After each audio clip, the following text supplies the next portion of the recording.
É uma alegria poder ter aceito estar aqui com esse, né, com o convite de vocês aí do Blossom, que foi tão generosamente trazido para mim através da Kemi, né? Como diz que nós já nos conhecemos há tanto tempo. E hoje nós pensamos em utilizar esse trabalho, falar um pouquinho sobre a didática de Jesus, porque sempre que nós estamos falando a respeito do Espiritismo, eu gosto muito de trazer aqueles conceitos que nós aprendemos, seja já desde a época de Jesus, ou que foram reforçados através da doutrina espírita, do conhecimento que nós temos, para pensar na nossa realidade atual, para pensar no nosso momento atual e em como cada um de nós pode estar utilizando e se beneficiando daquilo que muitas vezes alguns consideram já como sendo obsoleto, como sendo coisa já de mais de 2000 anos, ou até da própria doutrina espírita de mais de 165 anos, para que não encontrem assim ressonância no nosso dia a dia. Então, quando nós falamos de Jesus, nós não estamos falando aqui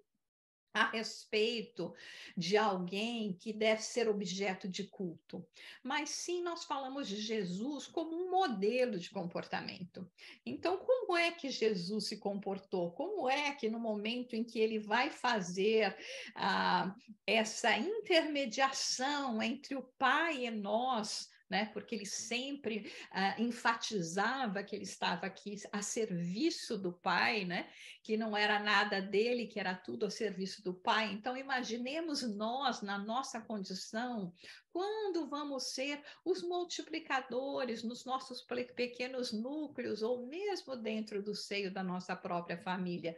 Então, nós refletirmos a respeito da didática, da maneira que Jesus se utilizou para trazer, então, esses ensinamentos de forma com que eles pudessem crescer, de forma que eles pudessem ser multiplicados, é algo que nós podemos utilizar ainda hoje. E é lógico que quando nós falamos de Jesus, né, um profundo conhecedor da alma humana, da natureza humana, nós vamos compreender que ele tinha essa habilidade, né, de utilizar a melhor didática, né, de todo esse entendimento psicológico do ser humano para poder se expressar de forma com que ele pudesse encontrar assim uma ressonância naqueles que o ouvissem e fazer com que esses ensinamentos de alguma forma não só lhe tocasse as mentes, mas especialmente o coração, e que assim pudesse ser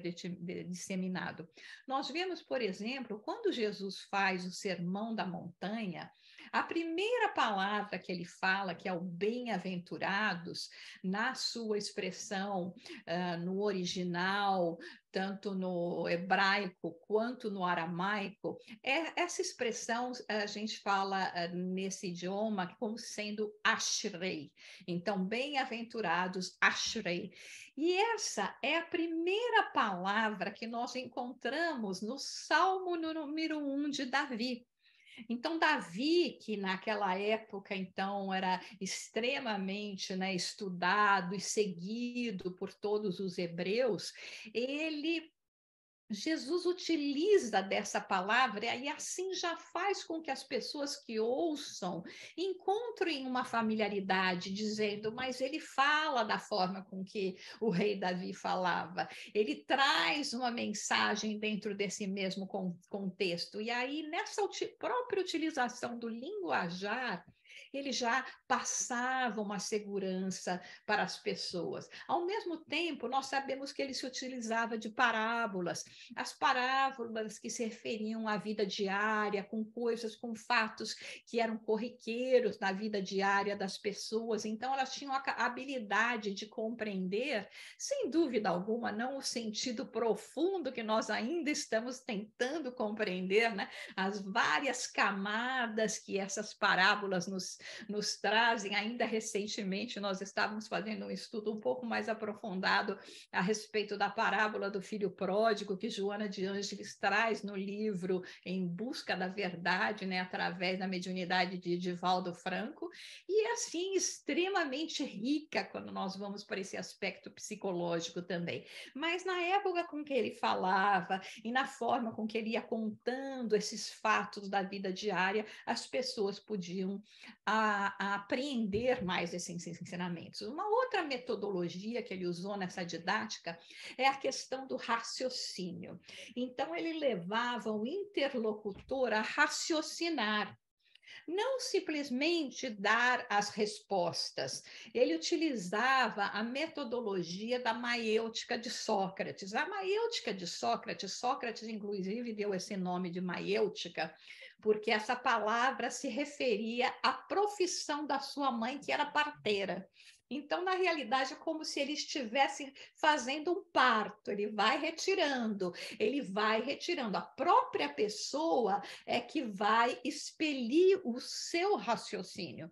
E Jesus se utilizava muito disso, como nós vamos, dessa metodologia, como nós já vamos ver daqui a pouco. Ele também trabalhava no campo das emoções. Né? Porque às vezes nós vamos sempre na racionalidade, né? O que diz a lei? Mas será que essa racionalidade, o que diz a lei do nosso tempo, é condizente com a lei de Deus? E se na época, da nossa época ainda não é, imaginemos na época de Jesus. A outra forma que ele utilizava para ensinar, e que nós frequentemente utilizamos, é o próprio exemplo. Aquilo que nós chamamos de o segredo messiânico, que Francisco de Assis traduz muito bem numa frase: pregue o evangelho e use palavras se necessário. Então, trazendo o seu próprio exemplo e levando os discípulos, aqueles que o seguiam, também a experimentarem através da vivência esses ensinamentos. Então, nessa parte, por exemplo, de emoções, existe uma passagem que Lucas reporta que fala sobre a cura de um doente, né? Capítulo 14, aonde ele fala dessa cura do paralítico no sábado, que Jesus está lá, né, no meio dos fariseus, e aí chegou um homem que estava sofrendo muito com uma doença que lhe causava muito sofrimento, e ele pergunta a esses fariseus, professores da lei, se era permitido curar no sábado. Nós já conhecemos, sabemos da tradição do Shabat, que no sábado você não pode fazer nada, né? E ninguém respondeu nada para Jesus, porque eles viam eles vivenciavam a lei, que é não fazer nada, mas ao mesmo tempo eles estavam testemunhando através das emoções aquela situação daquele homem. Então, como eles não responderam nada, Jesus segura este homem e o cura. E aí ele diz: imaginem que vocês tivessem um filho ou um boi que caísse num poço. Será que vocês não o tirariam de lá, mesmo sendo um sábado? Então veja que ele mexe com as emoções, ele mexe com a compaixão, ele nos faz ir através não só do raciocínio, mas através daquilo que o nosso coração nos fala. E é dessa mesma forma que hoje, quando nós estamos aqui representando a doutrina espírita, quando nós estamos nos achegando àquelas pessoas sofredoras, nós temos que ter essa sensibilidade, nós temos que ter essa compaixão, nós temos que oferecer aquilo que nós podemos. Em exemplo próprio, nós temos infinitos casos, né, que os evangelhos nos relatam, mas um em particular é muito característico desse exemplo de Jesus, especialmente no exemplo de humildade, que é quando ele lava o pé dos seus discípulos. E ele diz para eles o seguinte: vocês me chamam de mestre e senhor, e dizeis bem, porque eu o sou.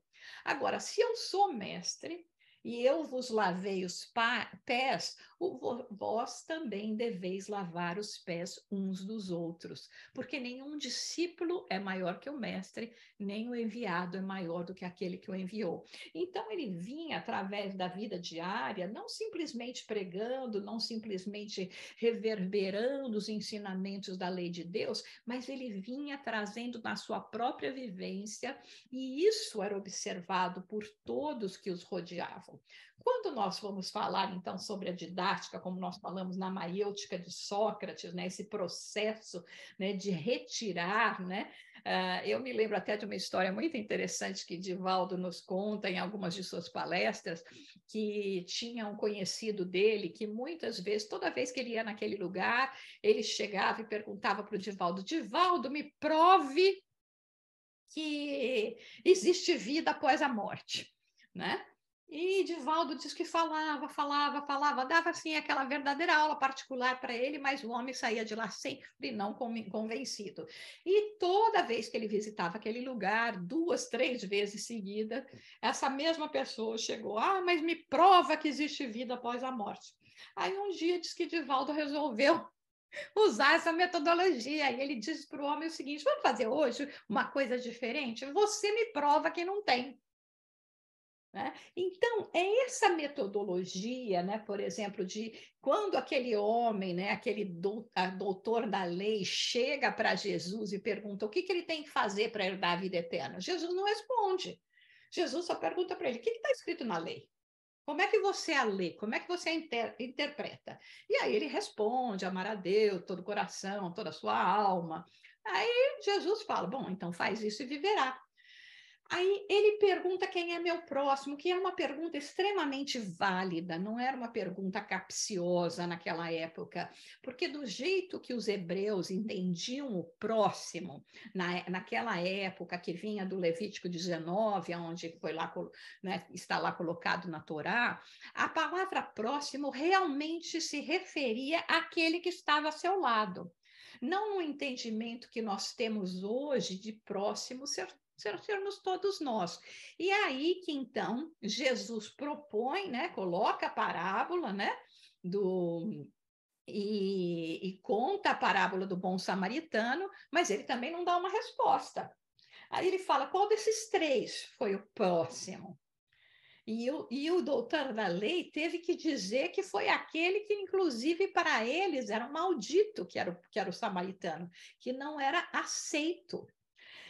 Agora, mais do que tudo isso, e é isso que, de uma certa forma, nós temos que também trazer para a nossa realidade, enfatizar, não só no sentido, né, de nós mesmos, mas também daqueles que, de alguma forma, a gente pode ter alguma presença, né?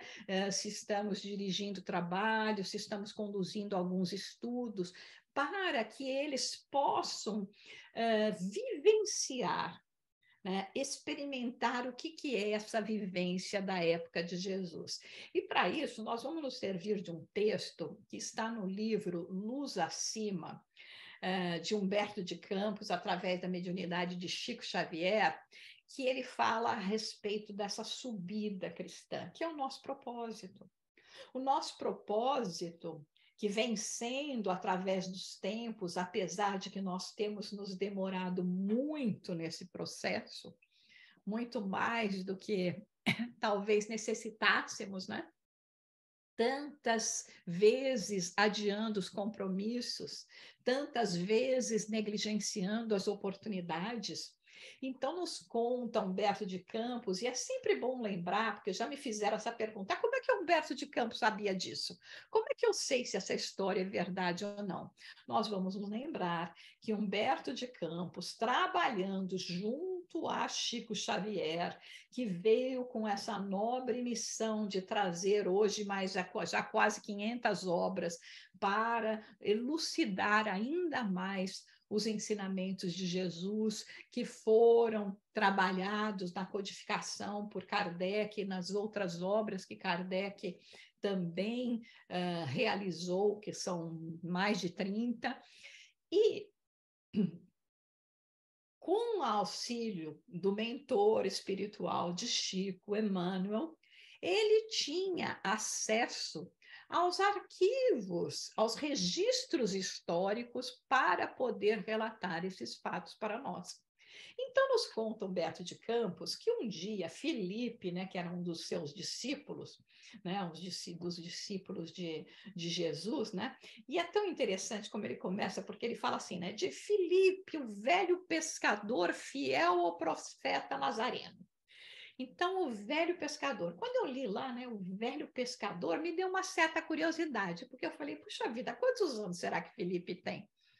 E ó, aí fui, né, obviamente, lá no nosso amigo Google, né, e pus lá Felipe e tentei encontrar quantos anos mais ou menos Felipe teria nessa época de Jesus.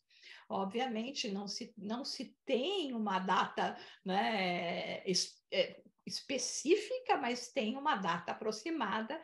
Então, nessa época que Filipe estava, né, junto a Jesus durante, né, esses 3 anos, nós vemos que Filipe tinha alguma coisa em torno de 35 anos. E aí Humberto de Campos chama ele de velho pescador, né? E muitas vezes Filipe, como sem dúvida alguma, faria também os outros discípulos, e como sem dúvida alguma fazemos nós hoje, que somos sim discípulos desses ensinamentos do Cristo, ele começava a meditar pensando, mas a boa nova, sem dúvida alguma, é um monte divino, mas ele é alto demais. Se nós olharmos para as vulgaridades da existência comum, o mestre, ele não tinha a menor dúvida, era um embaixador do céu. Mas esses princípios que Jesus trazia eram por demasiado elevados, transcendentes para que uma pessoa comum pudesse seguir. E ele seguia Jesus, acompanhava os seus passos, atravessava obstáculos imensos, que nós sabemos que toda essa caminhada dos discípulos que acompanhavam Jesus, o próprio Jesus, né, iam atravessando esses obstáculos, mas ele seguia com fidelidade e pureza, tentando fazer o melhor que ele podia. Mas vinha aqueles momentos em que ele via a sua fraqueza interior, que é o que acontece conosco. Hoje que nós temos conhecimento dessa doutrina que nos salva realmente, que nos esclarece, que nos aponta o caminho para uma melhora, para um equilíbrio, para a paz interior e a conquista da felicidade, a felicidade eterna posteriormente. Quantas vezes, mesmo de posse, praticando e falando, nós não nos vemos assim fraquejar nas nossas imperfeições. Então, Filipe pensava, ele achava que era quase impraticável essa ascensão evangélica, né? Ele pensava, mas imagina só, né? Se eu que estou aqui seguindo Jesus não consigo fazer isso, como é que os outros que ainda não têm esse entendimento vão conseguir fazer? E aí Jesus, percebendo essa inquietação de Filipe, né, nos narra Humberto de Campos, né, fala para ele, Filipe, não se deixe levar por esses pensamentos. Nós temos que instituir padrões superiores, mostrar os símbolos para poder inspirar os viajores da vida, para poder estimulá-los o quanto for necessário. Se nós não falarmos da beleza que virá, como nós vamos educar esse espírito que rasteja no pântano? Então, não menospreze a claridade que refulge. Então, Jesus explicando para ele que aquilo que ele achava que eram conceitos extremamente avançados e que não poderiam ser captados, dado a sua transcendência, nem mesmo por ele, Jesus diz: não, nós precisamos compreender que existe um objetivo, existe uma meta. Mas, obviamente, Filipe, como muitos de nós, fala para Jesus, e obviamente fazendo parte, né, desse círculo mais íntimo de Jesus, diz para Jesus: mas Jesus, será que não era melhor a gente graduar um pouco a visão? Será que não era melhor a gente diminuir um pouco a luz dessa revelação para não ofuscar tanto o entendimento do povo? Assim, a partir do transcurso do tempo, outras pessoas, outros continuadores vão vir e trazer mais esclarecimentos. Um pensamento muito válido de Filipe, que hoje nós muitas vezes temos. Ao mesmo tempo que Jesus diz, né, para que nós não utilizemos a luz para cegar, nós temos que utilizar a luz para poder também orientar o caminho daqueles que estão no trajeto da vida como nós mesmos. Se nós já temos o maior entendimento, e obviamente está longe de ser um grande entendimento, mas chega a ser um dever nosso trazermos essas noções, como Paulo de Tarso fazia. Ele chegava na cidade que nem Paulo descrucificou Jesus, ele sublimou a cruz, né? O que seria um madeira infamante, Paulo reverteu completamente numa propaganda de dizer a respeito de como foi honroso aquele sacrifício de Jesus. Então, hoje, o que nós fazemos? Muitas vezes a gente também chega nesses conceitos do espírito e fala: ah, mas isso não vai dar para eu fazer. E olha, a gente tem tanta coisa, né, que a gente vê no espiritismo que você fala: meu Deus, isso eu não consigo fazer ainda, né? Não tem jeito, a gente não consegue, por mais que tente, né? Mas tem outras coisas que a gente consegue. Agora, não é por isso que nós vamos mudar, não é por isso que nós vamos omitir, né? E Jesus continuava dizendo para Filipe: Filipe, esses ensinamentos são focos brilhantes que vêm de cima. E a mente humana está habilitada para compreender tudo isso, porque nunca foi a coroa da montanha que perturbou a planície. Uma estrela vai beneficiar sempre, vai nos convidar a um raciocínio elevado. Então, não maldigas a luz, porque qualquer impedimento que nós vamos encontrar na edificação do reino de Deus em nós mesmos, está em nós mesmos. Então, o impedimento está em nós, não está exatamente no que nós vamos encontrar, não está em nós compreendermos que existe um ideal maior que nós ainda não temos condição de alcançar em apenas esta encarnação, apesar das muitas que já tivemos. Então, Filipe vira para Jesus e fala: ai, como eu desejaria compreender tudo isso claramente. Aí Jesus se cala. Passa alguns dias, Jesus convida Filipe, e aí vem aquilo que nós falamos da vivência, para que nós possamos apreender bem o ensinamento, e aí que nós vemos essa didática maravilhosa que Jesus utilizava e que ainda utiliza para que nós, discípulos da nova era, possamos também seguir por esse caminho. Aí ele convida Filipe para subir o Monte Hermon. Esse Monte Hermon, gente, eu não sei, não lembro exatamente quantos metros ele tem, mas é o monte mais alto que nós temos naquele lado do Mediterrâneo. O monte mais alto que nós temos em Israel. E Filipe, eu imagino como seria, como cada um de nós, né, estava todo alegre, deslumbrado, porque Jesus convidou a ele para segui-lo e para ir nessa jornada do Monte Hermon. Obviamente, né, quando eles chegaram lá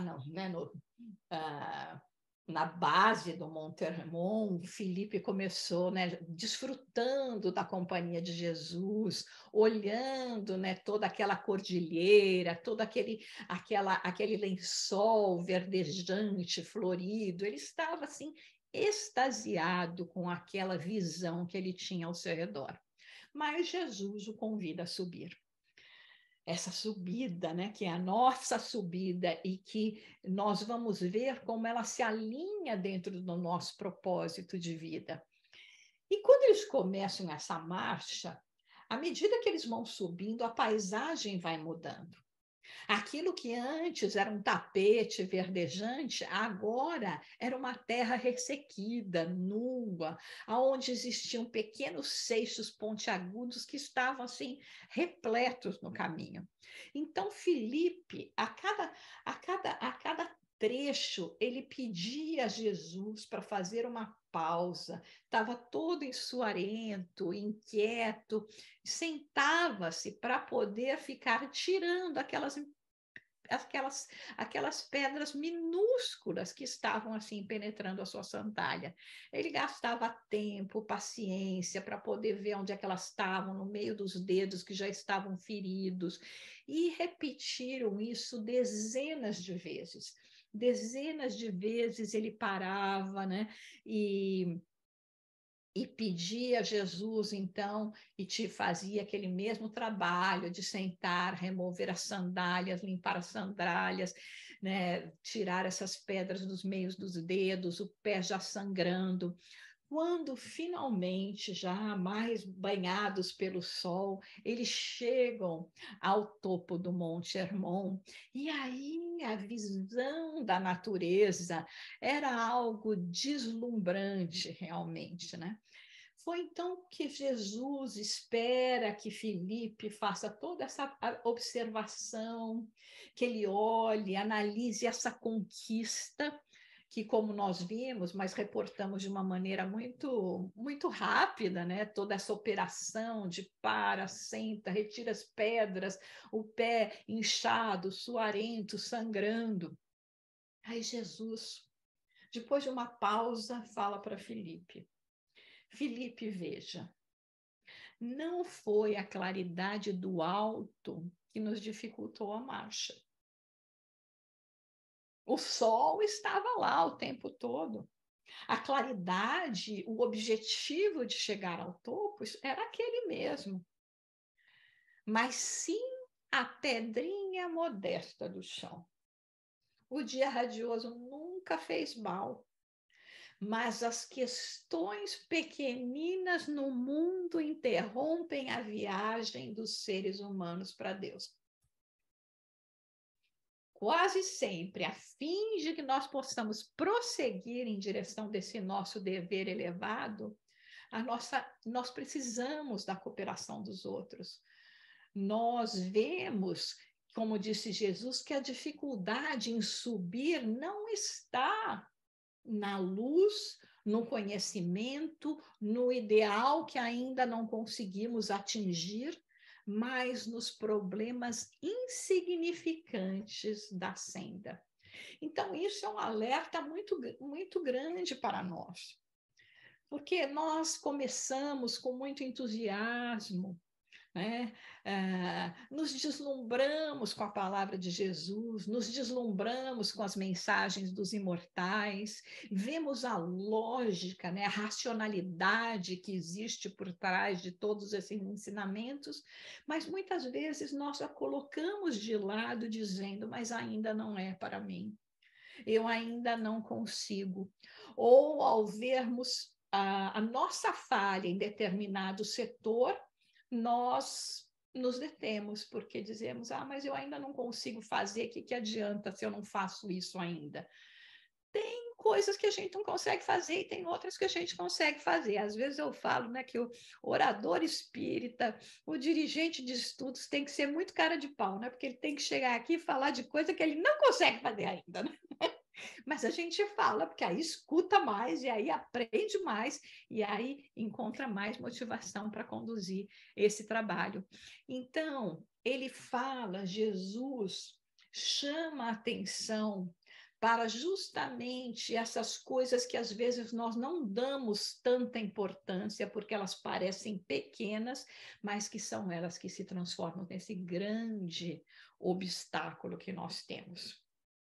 Então Jesus pergunta para ele: você entende agora a importância das bagatelas em nosso esforço diário? E Filipe finalmente responde para Jesus: sim, mestre, agora eu compreendi. Então, nós vemos que nessa proposta, em todo esse trabalho que Jesus realizou e realiza ainda entre nós, através dos emissários, através dos ensinos, através desses meios de comunicação, ela vem com um propósito de nos descortinar verdadeiramente a vida do espírito imortal. Esse entendimento do nosso propósito de retorno à casa do Pai, de sermos seres perfectíveis e destinados a essa perfeição dentro da nossa condição de espírito criado. E para isso é que, entendendo e compreendendo as dificuldades que nós ainda iríamos atravessar, os limites da nossa capacidade de compreensão, não somente dos aspectos intelectuais, mas ainda mais dos aspectos transcendentais, Jesus utiliza-se dessas palavras simples. Sentava-se com os pescadores, com os pecadores, com as pessoas de má vida, com aqueles ricos, com os doutores. Quando nós estamos agora à frente da doutrina espírita, e com todos esses ensinamentos que nós recebemos, que nós possamos também ser como Filipe, dizendo: agora nós compreendemos. Compreender não significa que a gente já consegue fazer, mas já é um grande passo. A nossa boa vontade. E quando Jesus nos convida a todos que estão aflitos e sobrecarregados. Emmanuel tem uma mensagem no Fonte Viva, o item 5, que ele chama de consegues ir? Que Jesus convida. Mas nós muitas vezes ficamos mais nas palavras, nós temos as desculpas de dizer, mas como o próprio Filipe, que não era nenhuma desculpa, era uma constatação, mas isso é muito elevado, é muito alto, não consigo. Né? As demandas da vida diária, as conveniências imediatistas, né, que nós temos, o desânimo, né, os problemas da vida pessoal, mas Jesus continua realizando esse convite, né? E Emmanuel nos fala, né, que com ele a vida pode se enriquecer de valores imperecíveis, né? Por isso é que, por mais que a gente registre este apelo, né, consolador de Jesus, né, o vinde a mim, né? É muito fácil nós falarmos, mas será que nós já conseguimos ir? E essa, então, é a nossa proposta. Essa é a proposta de todos aqueles que hoje procuram compreender mais esses ensinamentos, né? Procuram vivenciar mais, compreendendo que agora já não se trata mais de dogmas, não se trata mais de adorações, de reverenciar o homem, mas esse espírito nobre que é Jesus que esteve conosco. Então, esse era o trabalho que a gente queria apresentar para hoje. Gostaríamos de ver a participação de vocês, se tivessem algumas perguntas, algumas considerações a serem feitas, porque a gente sabe, né, que como o Filipe, a gente quer, a gente tenta, a gente está lá, né, no meio, mas a coisa ainda é difícil para nós realizarmos, né? Muito obrigado, Jussara. Foram excelentes reflexões. E nós temos algumas perguntinhas aqui para você. Tá? Como ensinar como Jesus, sem que haja amor no que estamos fazendo? Sem que haja amor? Você falou isso? Isso. A gente não ensina. Na minha opinião, né, não dá, né, porque eu acho que no momento, né, inclusive quando nós falamos a respeito da própria profissão de professores, né, de intermediários do ensino, se a gente não quiser usar essa palavra de professor, né, eh, nós vemos que a gente sempre fala, né, que um dos maiores requisitos que o professor tem que ter é ele gostar das crianças, ele gostar do que ele faz. Então, ele ter um amor para poder passar o amor, ter amor, inclusive, pela matéria que ele vai estar ensinando. Então, por exemplo, se a gente vai pensar em disseminar o espiritismo só através de intelecto, entendeu? Trazendo palavras lindas, e nós temos, assim, né, infinitos exemplos através dos tempos, né, de grandes oradores que vêm, falam aquela coisa bonita, né, impactam, muda a voz, treme, faz a gente rir, chorar, se debulhar na cadeira, aquela coisa toda, mas de uma certa forma você vê que ela vem vazia. Aí é interessante porque às vezes algumas palestras dessas que eu vou, e não só de espiritismo, mas outras coisas, né? Que depois eu vejo que as pessoas se emocionaram tanto, aí eu chego e falo, mas o que o palestrante falou? Ai, não sei, mas foi tão gozado, né? Foi tão legal, eu ri tanto na palestra. Gente, se um dia vocês quiserem me ofender muito, vocês falam que riram muito na minha palestra. Pode até rir, mas a gente não está aqui para isso, né? Então, fazer esse trabalho sem amor é impossível, né? É como se fosse um papagaio, a gente vai estar repetindo a lição, mas não vai estar passando, inclusive dentro daquela, né, do que nós falamos, o segredo messiânico de Francisco de Assis, né?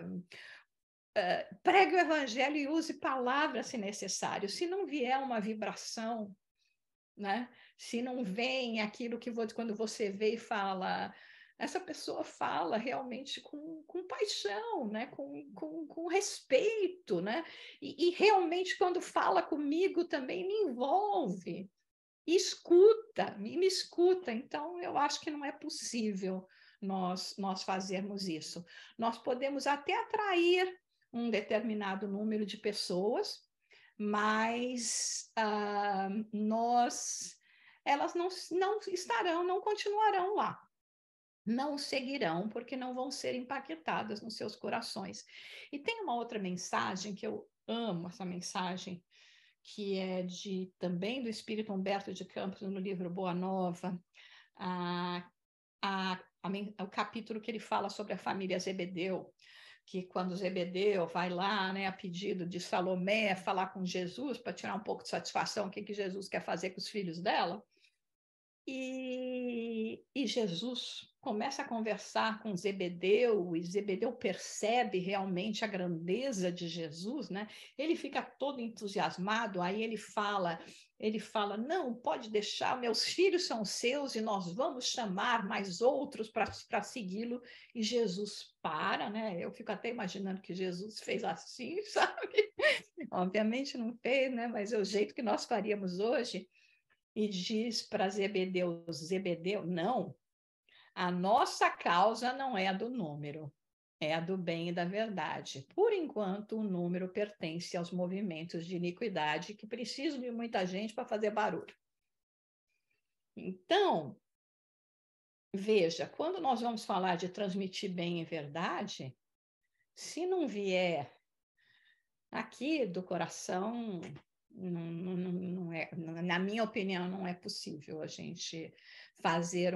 É como se a gente estivesse lançando as sementes, né? Como naquela parábola, né? Em terra não fértil, né? Nos espinheiros, né? Onde as aves vão pegar, mas não porque as pessoas não estão preparadas, mas porque a gente está sendo imprudente e não está fazendo como devia. Muito bom. Nós temos uma pergunta da Mirella. Ela diz: tendo como exemplo o Felipe, quais seriam as areias finas na sandália, no dia a dia, que nos impedem na marcha? Quais são os pequenos entraves? Olha, cada um de nós temos os nossos pontos fracos. Os meus podem não ser necessariamente os seus, porque eles também estão muito relacionados às nossas vidas passadas. Vamos dizer que em vidas passadas nós estivéssemos em posições de poder, de riqueza, né? Com destaque social, e agora a gente vem aí, não necessariamente na penúria, mas numa maior dificuldade da vida, nessas conquistas. Então, qualquer tipo de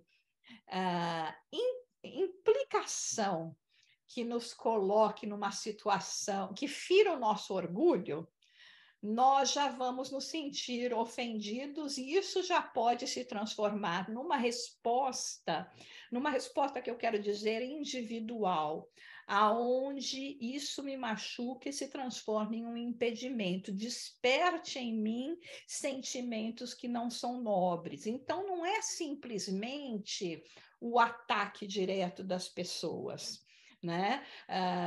Claro que a gente pode ver o ataque das pessoas, claro que nós podemos falar nas circunstâncias da vida que são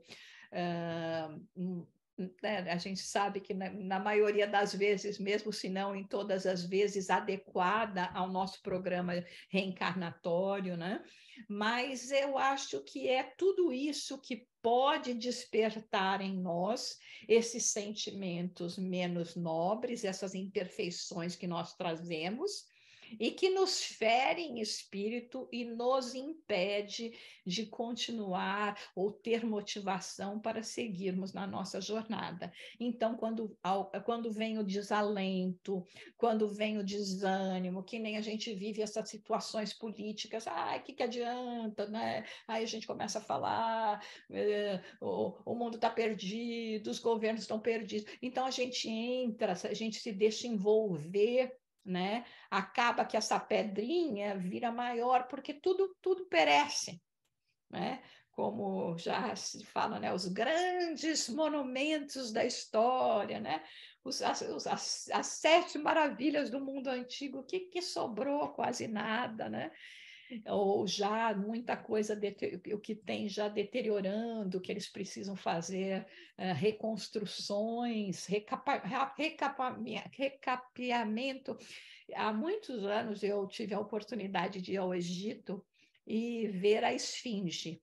E quando eu olhei, eles estavam fazendo uma construção em volta da esfinge, né, dentro, lá, por exemplo, eles estavam começando pelo corpo, pela pata, né, botando uma parede lá de tijolos, meio que seria meio similar ao que é a esfinge, mas tipo assim, botando um gesso na esfinge, né, porque a esfinge já está se deteriorando e a gente, de repente, vai lá, você já, algumas partes dela que você vai ver já não é mais ela, porque eles fizeram todas essas coberturas. Então, os impérios passam, né? Até o próprio Templo de Jerusalém não só caiu uma vez, como 2 vezes. Então, eu acho que são essas coisinhas que nos levam a esses sentimentos que podem tomar conta da gente, no sentido de nos fazer desacreditarmos em nós mesmos.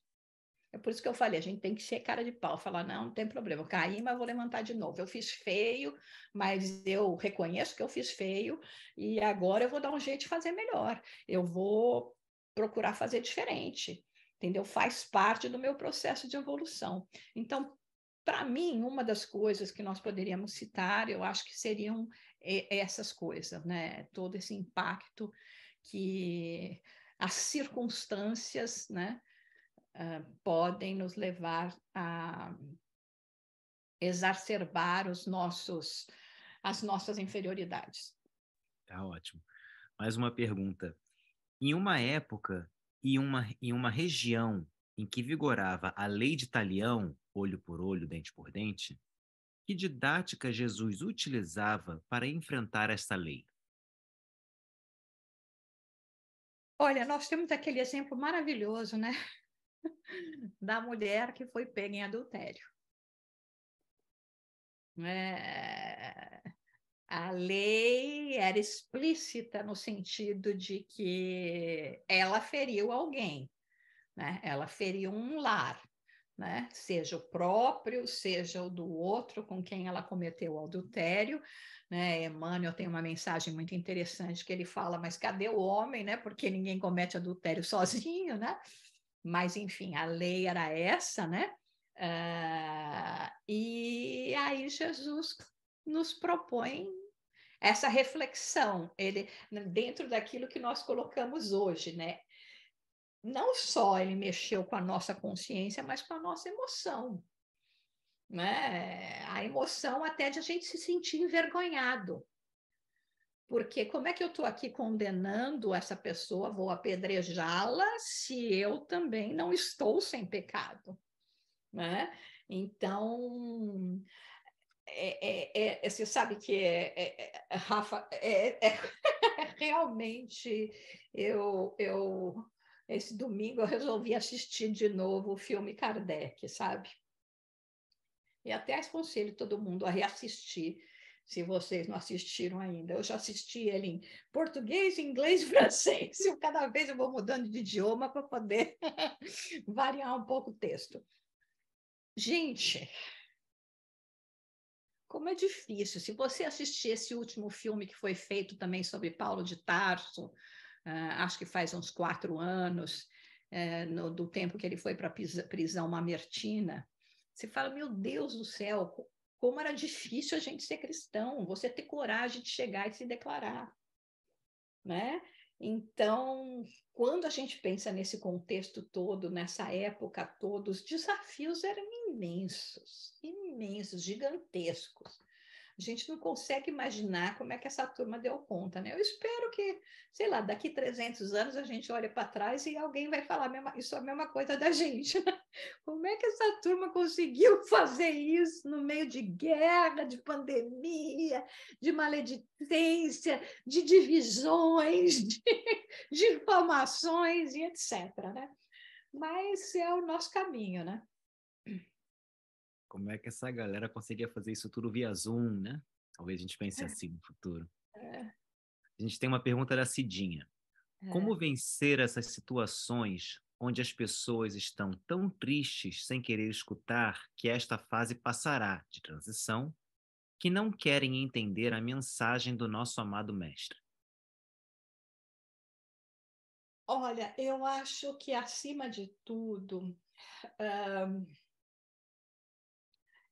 a gente, sabe, eu acho que é sempre muito fácil quando a gente parte do raciocínio, do entendimento das nossas próprias vivências, das nossas próprias dificuldades, né? Porque a gente fala até, né, a pimenta no olho do outro não arde, né? Então, deixa eu pensar quais são as pimentas, quais são as dificuldades que eu tenho. E mesmo que hoje nós pensemos, puxa, mas eu não tenho mais esse tipo de reação. Não significa que, mesmo nessa encarnação, alguns anos atrás ou décadas, a gente não estava tendo esse mesmo tipo de comportamento. E nós precisamos de pessoas, de espíritos que acreditavam em nós, que nos motivaram para seguir adiante, que silenciosos faziam preces ao nosso favor, que com sensibilidade, né, trouxessem mais pelos seus exemplos esse comportamento de persistir, de lidar com todas essas situações, porque quando nós nos somamos às vozes que gritam, quando nós nos somamos às vozes que vociferam impropérios, que atacam as instituições, todas elas, em todos os setores, quando a gente se soma a eles, a gente perde a ascendência que a gente pode ter e até o exemplo que a gente pode dar, né? E que as pessoas estão vendo, sabe? Às vezes a gente acha que elas não estão reparando, mas elas estão reparando. Porque não é quando a gente sai do trilho, não é quando a gente não chega alguém para você, tem sempre alguém que vai chegar para você, nossa, mas você fez isso, você não é espírita?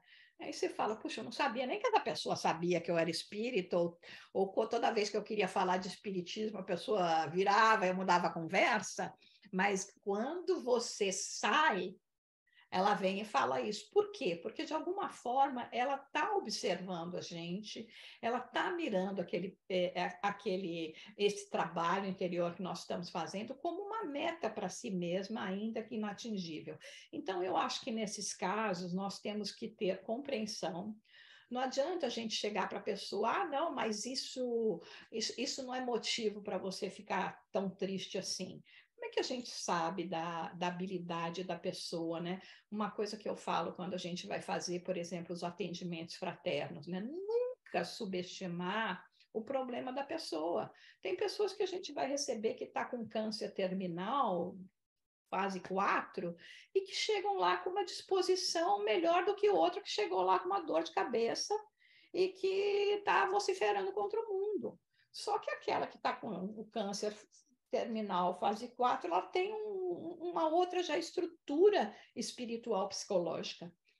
E aquele que está vociferando contra tudo, reclamando de tudo, ainda está muito na infantilidade.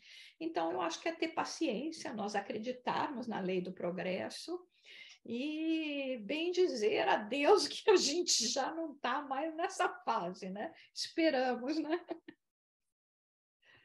Tá certo. Que características assume a prática pedagógica de Jesus para ser considerada uma diretriz educacional na atualidade? Olha, eu tenho uma obra de Emmanuel que eu amo o título dessa obra. Eu falo que eu amo porque eu amo mesmo, gente. É a obra que se chama Palavras de Vida Eterna. Então, as palavras de Jesus são palavras de vida eterna, até porque se a gente for pensar, né, como falam, que a Terra já tem 4,5 bilhões ou 6 bilhões de anos, e Jesus já é o governador, o estruturador do nosso planeta, então imagina, né, a anterioridade de Jesus. Então, Jesus tem uma visão que a gente não pode nem começar a tentar imaginar. Então, eu acho que se por hora a gente desculpa, conseguir utilizar essa metodologia que ele deu o exemplo de não criticar, de lembrar quando ele fala, mas eu vim para os pecadores, eu vim para os que sofrem, eu vim para os doentes, para os necessitados. Nós não ficarmos num preconceito de que, de repente, porque a pessoa tem determinado comportamento ou porque pertence a determinada crença, a gente se isolar e achar que, como espíritas, nós estamos numa posição superior. No momento, a gente só tem teoria, a gente tem muito pouca prática. Então, isso não nos coloca em posição superior. Eu imagino que vocês, como eu, conheço muitas pessoas que não têm, ou que se declaram não pertencentes a nenhuma organização religiosa e que agem com uma moral, com uma integridade, com um sentimento de caridade que a gente não vê nas maiores denominações religiosas que podem haver, inclusive dentro do próprio espiritismo. Então, essas pessoas, às vezes, elas não precisam dessas estruturas que nós precisamos ainda para a gente ficar lá, né, bem seguindo o caminho lá com o pastor, né, dando uma, como é que chama? Usando lá bengalinha para puxar a gente que está querendo escorregar pelo abismo, né? Então, eu acho que utilizar desses ensinamentos como Jesus fez, muita sensibilidade, muita compaixão, eliminando qualquer tipo de preconceito, né? E se reportando à primeira pergunta que você fez. Se não vier do coração, nenhum ensinamento, nós não vamos tocar as crianças, nós não vamos tocar os jovens, nós não vamos tocar os adultos, porque vão ser apenas palavras vazias, né? Então, acompanha do sentimento e acompanha do exemplo. Uma coisa também que eu gostei muito, que remeteu ao que você explicou, foi como hoje em dia, nós professores, a gente tenta usar essa metodologia de ensino ativo, né? Active Learning. E você mesmo falou que Jesus usou muito disso na época dele, né? Engajando, perguntando, usando o raciocínio, engajando né, quem faz as perguntas com isso. Então, já desde os primórdios, Jesus já fazia o que hoje em dia a gente acha de bem avançado e progressista, né? É. Muito legal isso. Numa outra pergunta que temos aqui, como trabalhar o conhecimento de Jesus de forma clara e concisa?